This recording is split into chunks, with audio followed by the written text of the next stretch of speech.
Hello. So I was given this difficult task to introduce machine learning in 15 minutes. So I will count on your prior knowledge and what you have heard in other conference. I still hope that some of the concepts may clarify for those who work far away in the topic. So let's start with some definitions. Something that I like to do when I start machine learning courses is to ask my students how these terms are related and how they are different. So you see data science, big data, machine learning. These are all buzzwords. And the way I like to put them in a diagram is the following. So this is, you have like a cloudy ball on the left that is for data science. This means that this is actually a new topic that is still not very well defined. So this is still evolving. There's not unified definition for what data science is, because it's just something that has come bottom up. So people have found to have collected for years data, and they are collecting them, and they know that they can make money out of it. They know that they can make their companies progress by exploiting those data, but still not many people know how to make use of this. So this is where data science came from. On the bottom you see this big data. Here I put more like the infrastructure and all the methods and algorithms that you need to actually store the data, transfer the data, and process very large amounts of data. And on the top right you see what I put as artificial intelligence. So here it's not very well delimited. So this is a term that evolves over time. And that includes even sociology or philosophy. So there's many people working on how we relate to machines, and this is what artificial intelligence is about. We'll see a more clear definition afterwards. Inside this, we have a more formal ball that is machine learning. So here we are really talking about algorithms and how we develop algorithms. And one of these algorithms that has become very, very popular in these later years is deep learning. So we will see why. And many of these methods have been used for pattern recognition. So that's why this term also pops up, although less these days now. So one nice thing to see is how these terms have evolved over time. So AI actually was coined in '66, and that's why I tell that this term has really evolved over time. Machine learning dates from '69, and you see that there was a big peak of artificial intelligence around the '90s. On the other end, you see that big data, data science were actually not even included in the records of books by 2008, where this application lets us analyze the data. So what is artificial intelligence? If you look at the dictionary, what you see is the following definition. Is the theory and development of computer systems, so we are talking about computers, that are able to perform tasks, and these tasks normally require human intelligence. They give examples such as visual perception, speech recognition, decision making, translation. And what is funny is that if you open your cell phone, actually most of these tasks are now available readily for you. So you can do face recognition, translation, you can decide what's the fastest way to your workplace, and you can really have them open for you. Okay, sorry for that. So would you call your phone intelligent? So this is a very controversial question, because it can do whatever this Oxford Dictionary defines to be artificial intelligent. Would you call your phone intelligent? So what people have discovered is that we actually tend to call intelligence whatever machines are not yet able to do. So that's why artificial intelligence evolves, the term of what it is, evolves over time. So if we want to define now machine learning, so this is a bit more really what we are actually capable of doing today. Machine learning provides the system the ability to automatically learn and improve from experience. So this means it's like learning to bike riding. So every time you try, you will get better at it. And if you train yourself, you are hoping to perform very well at the end. But the particular difference with any other type of programming is that in traditional programming, you usually give to your computer the data, and you give to the computer a program, and you expect the computer to give as an output the result that you're waiting for. In machine learning, you usually inverse this process somehow. You give the computer data, and you also give expected outputs, so you give examples to your computer, and then you expect the computer to give you the program that is able to translate from inputs to outputs. So this is a diagram from a typical machine learning algorithm. So on the left, you can see the data, you have data, but the data is associated to labels, so annotations. Typically for image analysis, this means that for these applications where we want to segment the tumor, you have had an expert medical doctor or so that has delineated what the tumor is for each of these example cases. Once you have your data and your labels, then you put inside a model. The model is what actually is going to come out of the machine learning. This model will be able to make predictions. So it will give you for each pixel whether it belongs or not to the tumor, what this model believes. And then we're going to compare these predictions with the labels, and there is where the machine learning algorithm actually comes. So it will compare these two with usually an optimization, a loss, and it will tell you how you update your model parameters in order to get better at doing the predictions. This is only the training phase. So once you are happy with this training phase, you move to the test phase. In the test phase, you have new data and you have your model. Now it's static, so you don't change anymore the parameters, and you will get a predicted output. What is really important about machine learning, and that is usually not considered in optimization, is that you want to generalize to new data. So you don't only want to perform very good at the cases that you have seen already, but you want to be able to perform very good at the cases that you have not yet seen. And of course, this diagram only considers what is the most general case of learning, which is supervised learning. But of course, there are many other ways of doing learning now: reinforcement learning, semi-supervised learning, unsupervised learning, and so on. So when we do machine learning, in order to generalize, usually we take our data and we split it in three. The largest amount usually is devoted to the training phase. So it's what we are going to update the parameters. And here for the train, we know both the labels and the input data. And then usually you would like to be able to use it on new data. This is the test data that you don't know the answers for. So maybe you only need some in order to evaluate your algorithm. But in order to reach from this blue to this green, from train to test, usually you already need to evaluate your data before in order to be sure that you're going to perform good enough. So you will devote some part of your data to what we call evaluation. See, here is where you tune your hyperparameters in order for them to be the best setup for the real test data.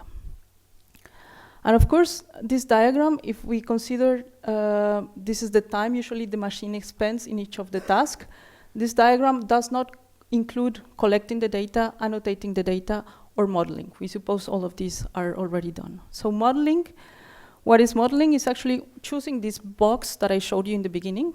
What type of model is going to make the predictions for us? So today, everybody would like to try a neural network, right? Because this is the hottest thing. So we would like to do deep learning.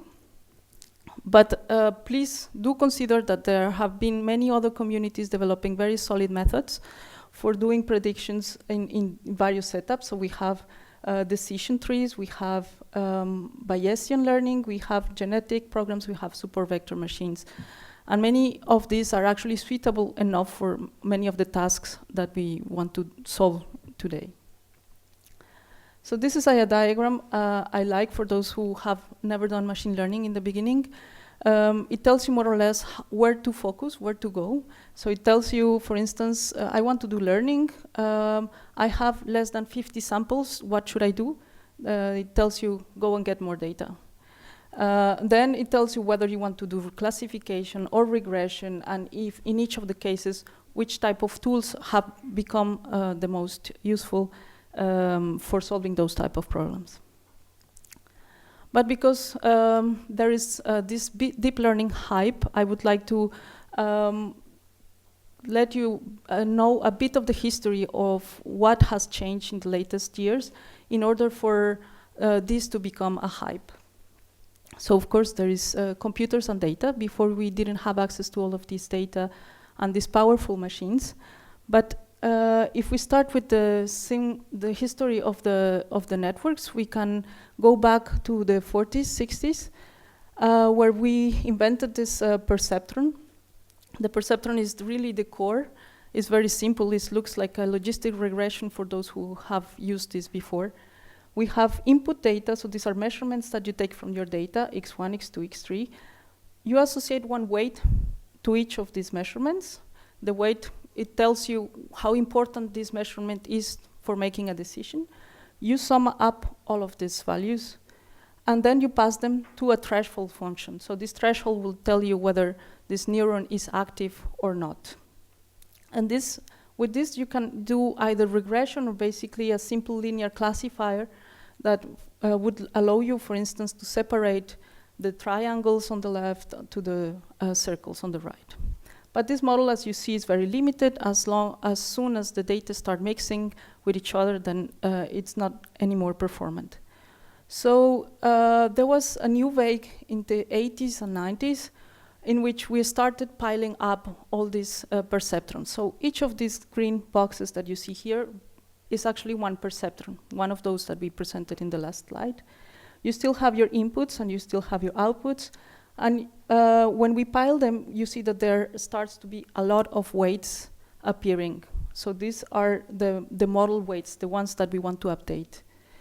And with this, we are actually becoming a bit more powerful. So we are now able to do nonlinear classifications. For instance, now you see that the frontier between the triangles and the circles is a bit more complex, and we are still able to find a meaningful separation between the two.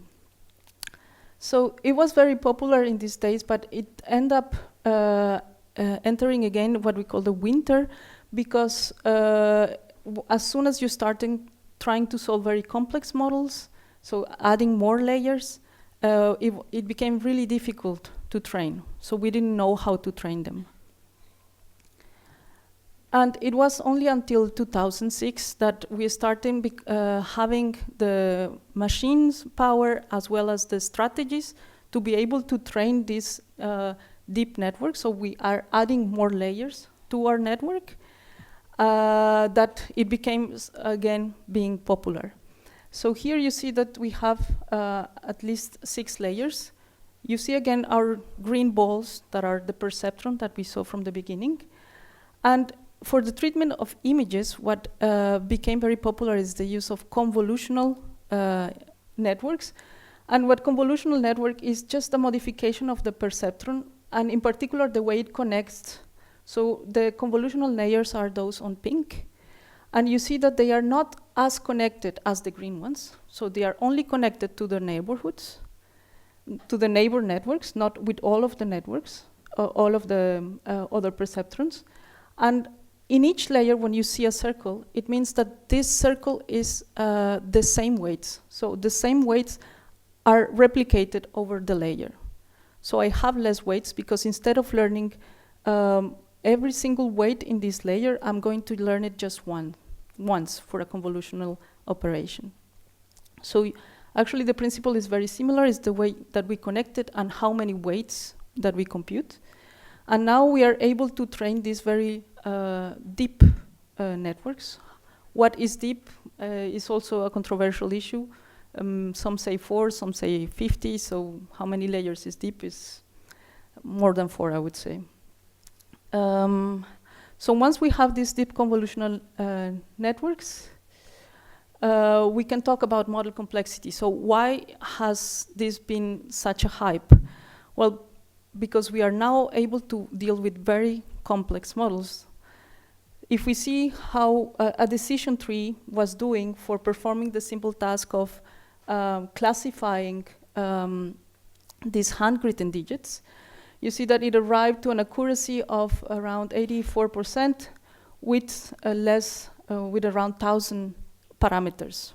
Okay, we had 10,000, some thousand parameters, and you would get this performance with a very simple model. On the block in the middle, you see logistic regression, random forest, support vector machine, gradient boosting. These all were the hype around the 20s, so these were the most popular algorithms before deep learning. And they all reach around 95%. If you really do a complex random forest, you get a bit higher. This is always at the cost of the number of parameters. So we are going from thousands, from hundreds, from thousands, now to millions. If you see the typical, these are the typical architectures for deep learning. And the size of the ball that you are seeing actually corresponds to the number of parameters. So we are now trying to optimize models that have from 60,000, which is the simplest deep network, to something around 25 millions. So that's actually what gives us the power to this method, that we are really having a big, large model complexity.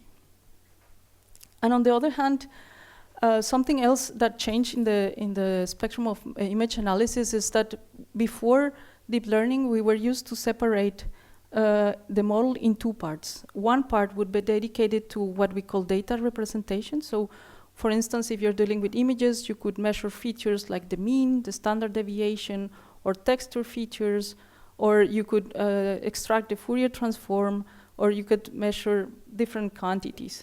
And then only you would give these quantities to your prediction model. What people have discovered is that now with deep learning, the first part of your network will be actually doing this task of representing your data the best way in order to make predictions. Okay, so this first part, usually related to the convolutional networks, will do the feature extraction for you. So you don't need, again, to separate these two. So this was a big change in the paradigm of image analysis, because we were really seeing half of the publications were actually focusing on how to extract features. And we don't do that necessarily anymore. So what changed are these computer and data models with very high complexity. And these models existed since a long time, but we didn't know how to train them. So actually the strategies that make it possible to train, and these unified models, so that in a single box we have both data representation and prediction model. So opportunities. So you have seen probably what this is able to do for, yeah, so I started 15. Okay. So we have seen that they are able to segment images, so give each pixel in your image a label. You can also classify images and localize the part of the image that is important for you. And you can also do this for multiple images inside, for multiple objects in your image. So for instance, in medical imaging, we could do classification of fractures. These are difficult because they are subtle. We can localize where the fracture is taking place. We can do segmentation in ultrasound images, finding cerebellum, or in PET images, segmenting the thyroid.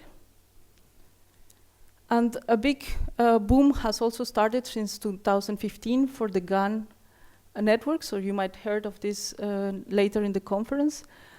What I don't have the time to explain this, but this is just combining two networks with a different way of training them. You probably have heard that these networks are able to generate fake images, like these images are of fake people. They don't exist, but they look very realistic. And we could also use them actually in medical imaging, for instance, for converting across modalities, so going from T1 to T2, or even to CT or other type of modalities. So there's a lot of open questions, in particular because we still see this as a black box.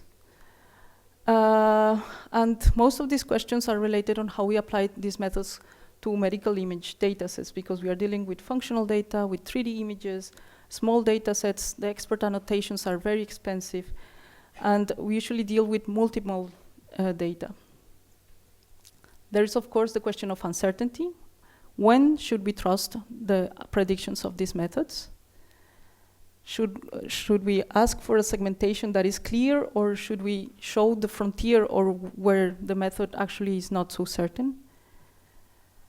There's ethical questions. This is a citation from a molecular cancer biologist that says that the future of medicine will rely on artificial intelligence because biology is too complex for humans to understand.